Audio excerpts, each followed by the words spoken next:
కాళ్లలో నొప్పి, నరాల వాపు వంటి లక్షణాలతో బాధపడుతున్నారా? వెరికోస్ వెయిన్స్ లో అత్యాధునిక చికిత్స ఏవిస్ వాస్కులర్ సెంటర్.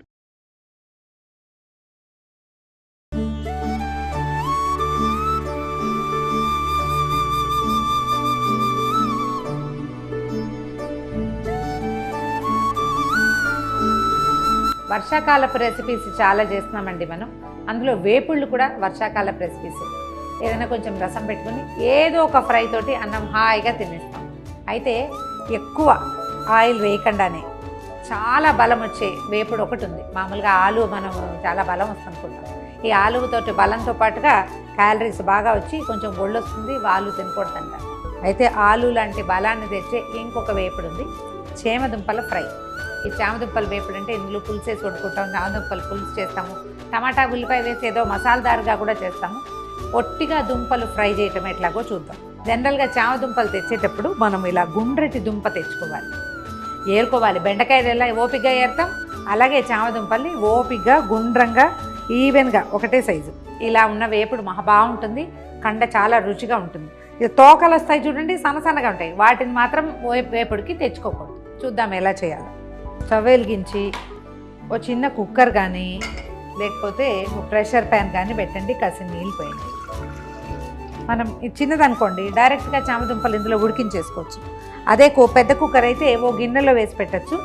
చామదుంపల్ని ఇది శుభ్రంగా కడిగేసి మట్టి బాగా ఇసుకుంటుంది కదా, అది పోగొట్టేసేయండి. తర్వాత దుంపల్ని ఇలా డైరెక్ట్గా వేసేద్దాం.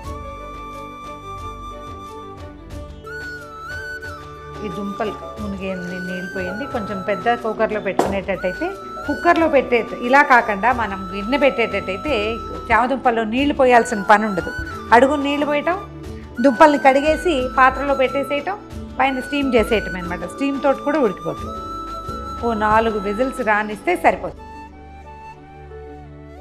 చామదుంపలు చక్కగా ఉడికాక బాగా చల్లారనించి అప్పుడు చెక్కు తీసి ముక్కలు తరిగి పెట్టుకోవాలండి. చామదుంపలు వేపుడు చేయాలంటే ఎప్పుడు కూడా బాగా ఒక 3-4 గంటల ముందే ఉడకబెట్టేసుకోవాలి. ఉడకబెట్టేసి వాటిని నీటిలోంచి తీసి బయట పెట్టేసేసి ఆరిపోనివ్వాలి. చెక్కు తీసాక ఇది ఇప్పుడు అతుక్కుంటుంది. ఇంకా కొంచెం ఎంత డ్రైగా అయితే వేపుడు అంత తక్కువ నూనె పడుతుంది, అంత బాగా వస్తుంది. అరటికాయ వేపుడు వాటికి వేసినట్టుగా చాలా ధారాళంగా నూనె పోసి అదంతా ఉంచుకోవటం ఇందులో కుదరదు. ఎందుకంటే ఈ మన చామదుంపకి చిన్న జిగురు లక్షణం ఉంటుంది కదా. ఏదైనా ఒక మందపాటి మూకుడు పెట్టుకోండి. కాస్ట్ ఐరన్ లాంటివి కూడా పెట్టచ్చు, చూసుకోండి. కాస్ట్ ఐరన్ ప్యాన్స్లో చామదుంపలు కొంచెం నల్లబడే అవకాశం ఉంటుంది. నూనె కొంచెం వేడెక్కాక ముక్కలు కొద్దిగా వేసి వేయించుకుందాం. నూనె కాగింది. ముక్కలు అతుక్కోకుండా కొంచెం దూరంగా వేసుకుంటే ఈజీగా వేగిపోతాయి. దీనికోసమే పెద్ద మూకుడు పెట్టుకోవాలన్నమాట. చామదుంప ముక్కల్ని గబగబా కదిపేయకూడదు. ఒక 2 నిమిషాలు ఆగితే అప్పుడు ఆ జిగురు సెటిల్ అవుతుంది. అప్పుడు రెండో వైపుకి తిప్పేస్తే వేగిపోతాయి. చూడండి, అతుక్కోకుండా వచ్చేసి. నూనె బాగా తక్కువ వేసినా లేకపోతే ఒకేసారి మొత్తం పోసేసినా గబగబా కదిపేసినా శుద్ధైపోతుంది. కాస్త ఓపికగా చేయాలి. ఇవి కొంచెం ఒక పక్కకి లాగేసి మొదట వేసినవి తర్వాత మిగతా ముక్కల్ని కూడా వేసేద్దాం.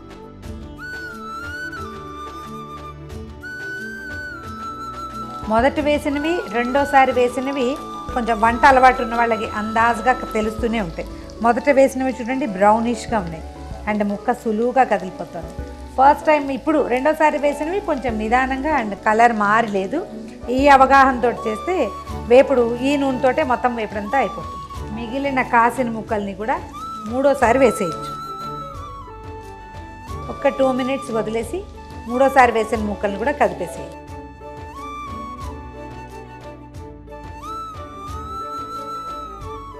ఇప్పుడు మూడోసారి వేసిన ముక్కల్ని వెనక్కి తిప్పుతాం. ఇలా గ్యాపులతో వేస్తే ఈవెన్గా వేగుతాయా అనిపిస్తుంది. నూనెలో వేసిన చామదుంపలు చక్కగా వేగిపోతాయండి. ఒకదాని వేడి ఒకదానికి తగులుతుంది. అన్నీ తిరగబడి వదిలేసి అకేషనల్గా కదుపుతూ ఉండండి. ఏ ముక్క మీకు బాగా వేగలేదనిపిస్తే దాన్ని నూనె వైపుకి అడ్జస్ట్ చేసుకోవాలి. కొంచెం మీడియం లేదా సిమ్లో ఉంచండి. దాన్ని నిదానంగా వేగనిద్దాం. చూడండి మన చామదుంపలు ఏ రంగులో వేగినాయో. మొదట మూవ్ అవ్వలేదు, ఇప్పుడు ఎంత ఫ్రీగా కదులుతోందో చూడండి. ఈ పని చేసేటప్పుడు ఒక చిన్న స్పూన్ తీసుకుంటే ముక్కలు సులువుగా కదులుతాయి. ఎంత బాగా కదులుతుందో. మనం వేసిన నూనె అంతా కూడా లాగేసింది చూడండి. మొత్తం ఇలా మువ్వల్లాగా గలగల్లాడుతున్నప్పుడు ఉప్పు కారం వేసేస్తే సరిపోతుంది. మన దగ్గర ధనియాలు అవి తర్వాత వెల్లుల్లిపాయలు వేసిన వెల్లుల్లి కారం ఉంటే వేసుకోవచ్చు, చాయిస్.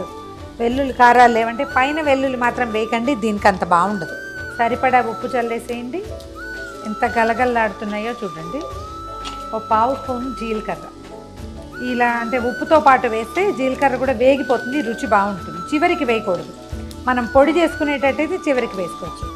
దీంట్లో ఒక చిన్న టిప్ ఏంటంటేనండి, ఒకవేళ దుంపలు మెత్తగా ఉండి ఇలా రాకుండా అంటే గలగల్లాడుతూ రాకుండా కొంచెం శుద్ధలా అనిపిస్తుంటే కనుక కొంచెం శనగపిండి కానీ గోధుమ పిండి కానీ ఈ స్టేజ్లో చల్లితే ముక్కలు సెపరేట్ అయిపోతాయి, ఎక్కువ జిగురు లేకుండా ఉంటుంది. ఇప్పుడు మనకు అవసరం లేదు.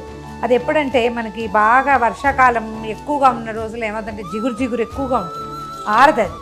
అలాంటప్పుడు వేసుకోవాలి. వేగిపోయినా మంచి వాసన వస్తుంది. చివరిగా కారం వేసుకునేటప్పుడు చూసుకోండి, ఎగ్జాస్ట్ ఫ్యాన్ ఆన్ చేసుకోవటం మంచిది. పచ్చికారం వేస్తే గొట్టు. మన టేస్ట్ని అనుసరించి కారం వేసుకోండి. కారం వేగిన వాసన కూడా ఎంత ఎక్సలెంట్గా వస్తుంది. 1-2 మెత్తటి ముక్కలు ఉంటే కొద్దిగా ఇలాంటి రద్దు కనపడుతుంది, కానీ అది అన్నంలో కలుపుకుంటే బాగుంటుంది, రుచిగా ఉంటుంది. స్టవ్ ఆపే ముందు ఒక చిటికెడు ఇంగువ చల్లేయండి దీని మీద. నేను దీని మీద కూడా ఇంగువ అని అడగండి, ఇది కనుక టేస్ట్ చూస్తే మీకు చాలా బాగా నచ్చుతుంది. ఇంగువ వేసిన వేపుడు రుచి స్వర్గానికి జస్ట్ బెత్తడి, అంతే గ్యాప్ తోటే ఉంటుంది. ట్రై చేసి చూడండి. అయిపోయింది మన చామదుంపల వేపుడు. స్టవ్ ఆపేద్దాం. ఒక ఫ్రెష్ బౌల్లోకి తీసుకోవటం.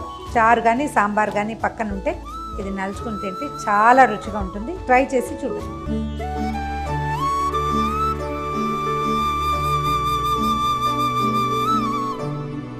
సుమన్ టీవీలో మీ పర్సనల్ అండ్ బిజినెస్ ప్రమోషన్స్ కోసం కింది నెంబర్కి కాంటాక్ట్ చేయండి.